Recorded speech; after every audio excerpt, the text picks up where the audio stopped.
Hello, Collective. Wendy Joy, Love and Light.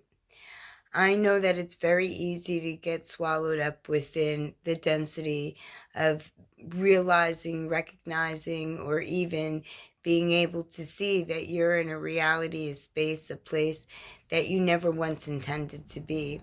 That maybe circumstances or situations, maybe even participation from other energies took a play in pushing you or leading you or dumping you, if you will, within the current situation that you could be involved with. And it could be of no invitation of your own.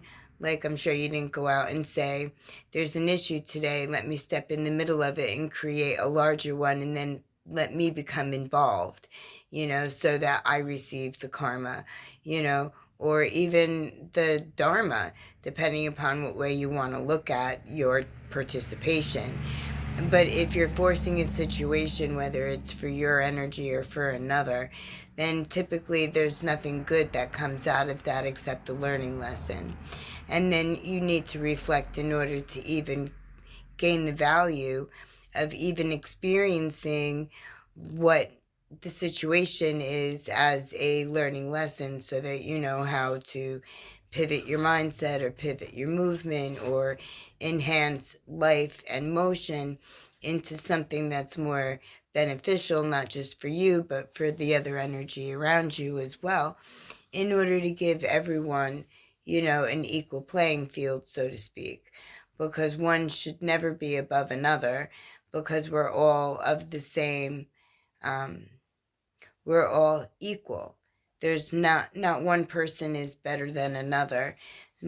Sometimes, most often, there are talents and traits and, points of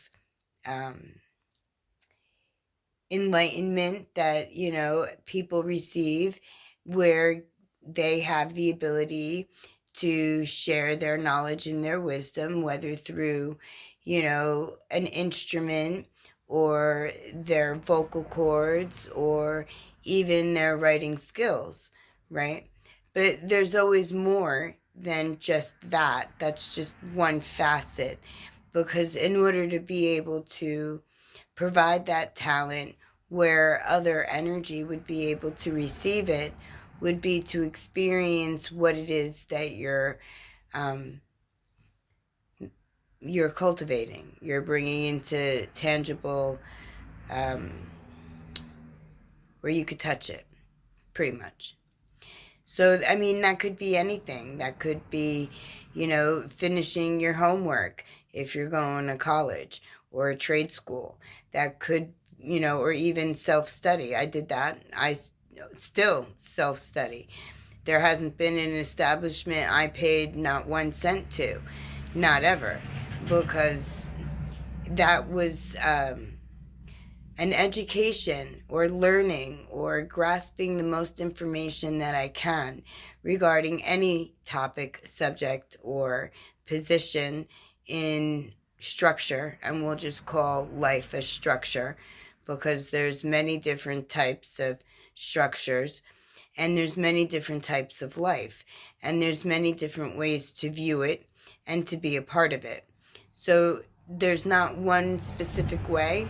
So don't let anybody ever say that the way you're going about something is wrong, unless you're hurting yourself or you're hurting someone else, or if you deliberately go out of your way in order to promote, hinder, chaos, or harm to yourself or to another energy. And I'm quite positive that nobody does that willingly 24 hours a day, and this is where allowing the other energies that could be trying to infiltrate your situation comes into play. So if you're surrounded by angry people and you're facing a situation that, you don't quite know how to overcome, and you're being wrapped up and looped into and becoming part of procrastinating the situation by giving life to the anger or the negative feeling or the density that could be surrounding the situation that you may find yourself in.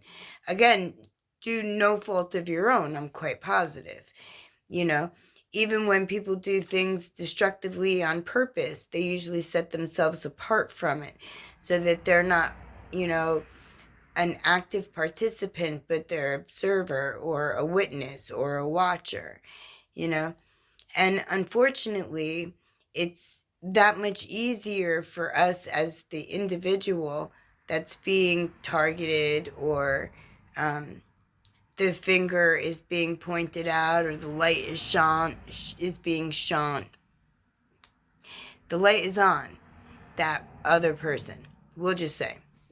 When there's like constant questions or constant battles or constantly having to defend your position or to find the inner happiness that lives within you to, be able to stand on a higher level and be able to be the witness watching the situation unfold around you, but not that you're a participant of it, giving it any type of energy, like where you are in a neutral position and you're holding your frequency, right? Which is a very courageous thing to do. Let me first stop and say, because it's not easy, not at all, to be in the middle of a situation you didn't create, right? Being forced to try to,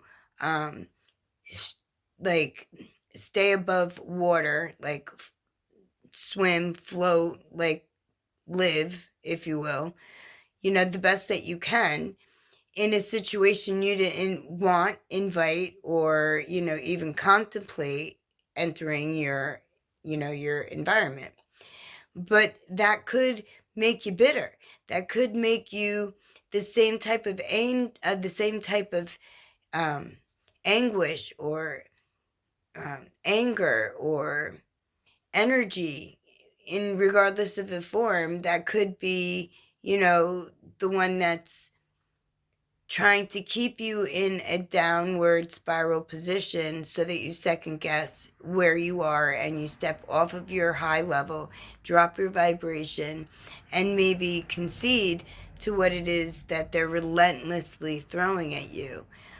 And that just could be anything from something so small, like you're driving in the car and you're behind somebody who is overly cautious, we'll say, while driving, and is very hesitant to put gas to the metal, like to the pedal, like go more than 5 miles an hour.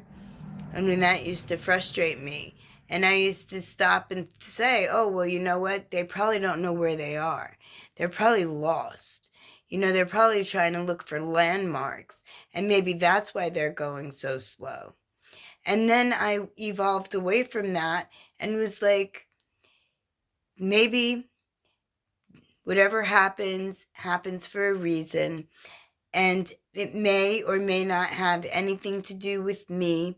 I could be the one in the middle of the position, the situation, the learning lesson, or I could be the one who's watching, observing, witnessing for another energy to fulfill, a learning contract, to gain the value of whatever it is that they may be experiencing at that moment.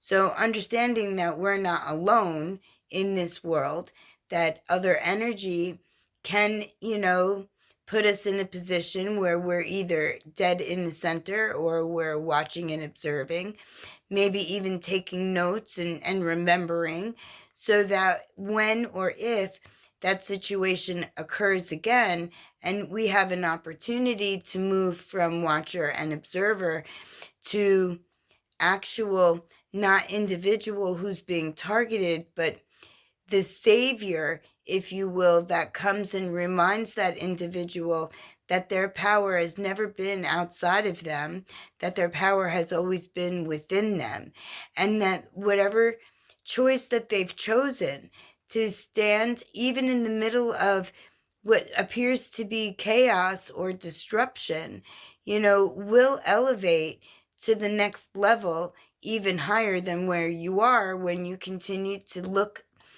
and view the situation as it's occurring, it's happening, and you've done everything that you could to redirect, prevent, rewrite, whatever you've done in order to fix the wrong or, flip it right to your benefit, to the benefit of the situation, the environment, whatever the topic at hand may be, because it's different for everyone.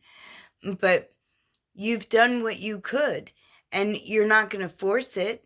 You're just going to sit back, and you're going to know that with a high vibration and a positive mindset, that the direction in which you led the target to go, like the object of manifestation to go, will be in the direction that you headed it. Not it would be diverted, but it would be right there.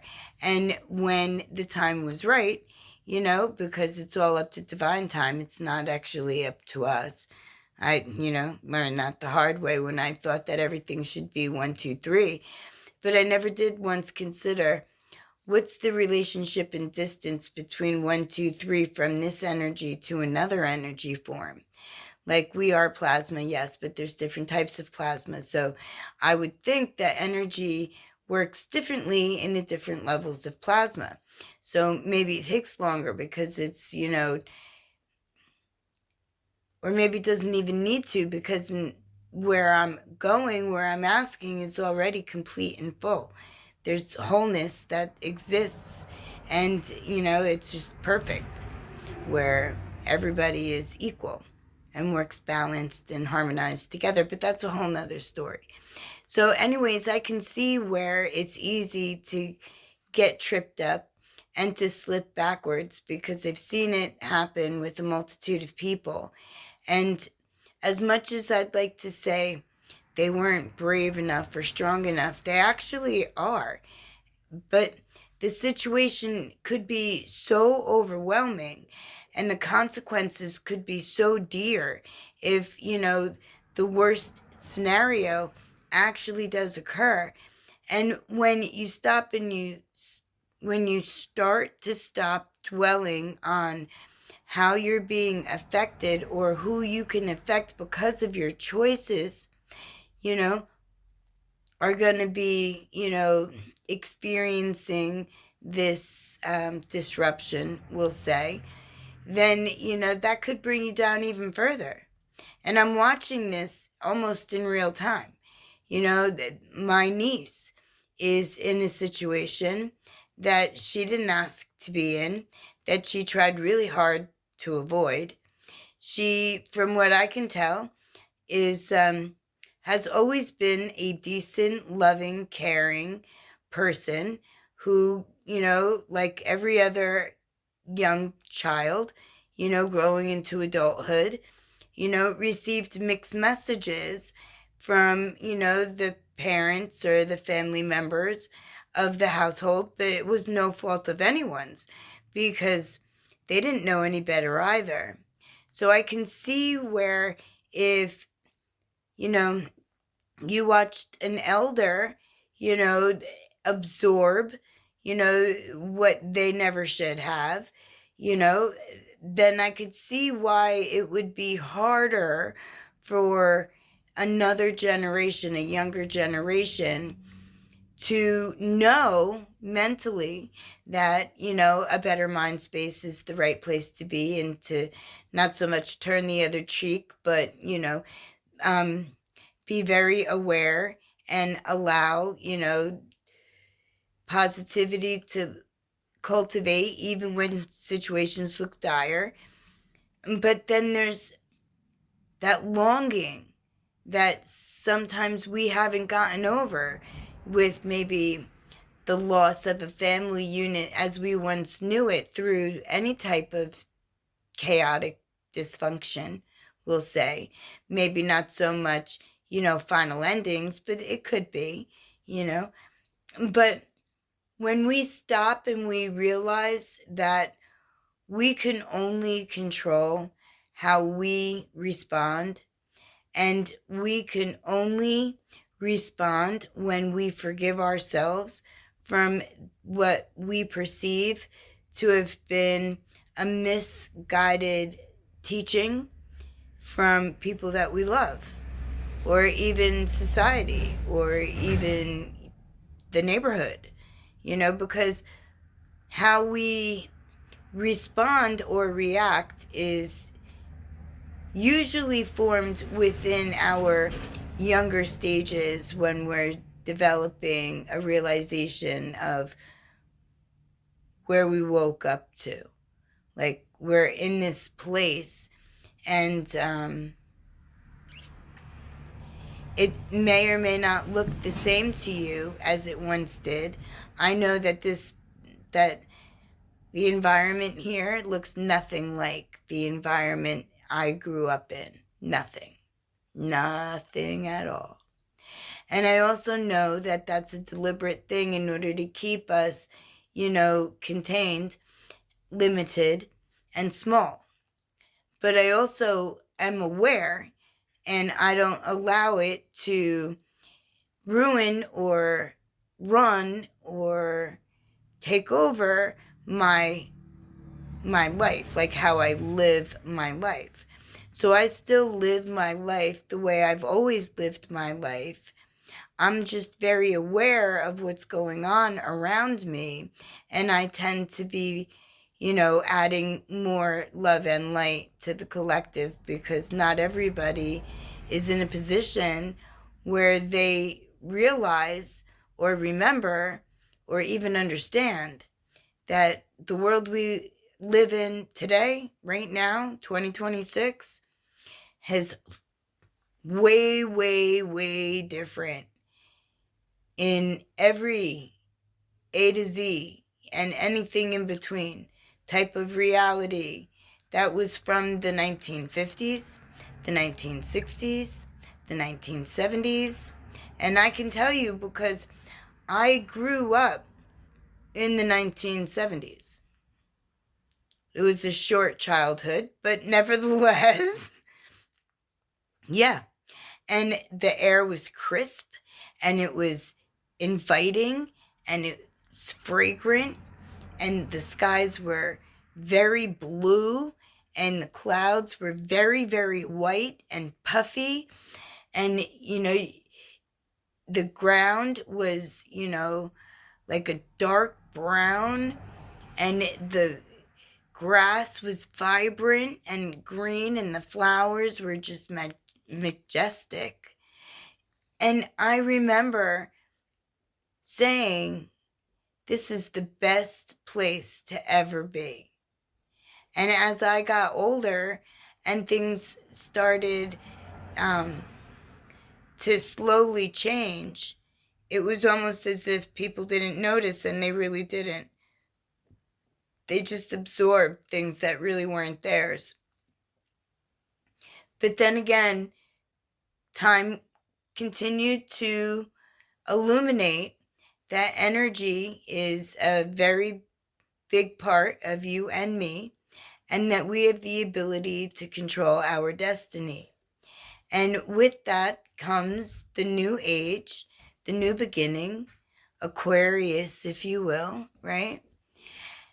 Not so much just the song, although it's a very good song, 60s, 70s chick here, music anyways, and stuff I never swayed from, because what I do know is that if you're looking to achieve the best part of you, then you need to stay balanced within the place, no matter where you are, but balanced inside of you, that you realize that this isn't what it once was, that it's way worse than it could have ever been, but it's not dragging me down, or it's not dragging you down. I'm going to continue to add love, light, and positivity. I'm going to continue to give the best parts of me, and I'm going to continue to show up regardless of what hue the air has around me. And before it comes down to where we need, to protect ourselves, even, well, I don't want to say a bubble suit, but because that's not healthy either. But what I'm saying is that we need to fix the disconnect and let everybody's life be led without the outside influence that could be making things worse. I guess that was a really drowned out way to say that we're all in it together. And if, you allow me, I will certainly give you the encouragement that you need in order to take the position of who you really are and what you actually deserve. And that's, your worth. You are worthy, and you're not doing anything wrong, and you're not looking toward the bad in order to shield you, or the good to shield you from the bad. You're doing what you're doing out of the balance that lives within you.